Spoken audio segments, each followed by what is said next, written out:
আসসালামু আলাইকুম। কানসিন kitchen version নগুবেকে স্বাগতম। তো আজকে লই আসছি চালটার ভর্তা লই। তো চালটা লইছে চালটা এগেরে কাটি প্রথমে একটু সিদ্ধ করে লম। তো কাটি লইছি আর পানি দিস পানির মধ্যে সামান্য একটু হলুদ দিম, হলুদ দিয়ে চালটা এগেরে সিদ্ধ করে লম। তো চালটা এখানে সিদ্ধ করে লই। এটা হচ্ছে আগে আদা দিয়ে করতে ইয়া দিই চালটারে হুড়ি তখন হুড় মুখ নাই চুলে মুখ নাই তো এটা সিদ্ধ করছি আর আচ্ছা যখন নাই দিয়ে দিছি চিনির কোনো মাপ নাই। চিনি একটু বেশি দিলে বেশি মজা। চিনি দিয়ে লবণ দিয়ে আর দিছি গুঁড়া মরিচ দিয়ে।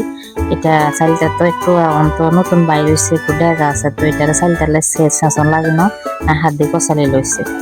তো একটু মাখি লইছে বিশ্বাস করে নাই এখন বয়স দিতাম আইসে আমার মুখে হানি চলিয়ে আইছে। তো এভাবে চালটা যদি মাখি খান অনেক মজা।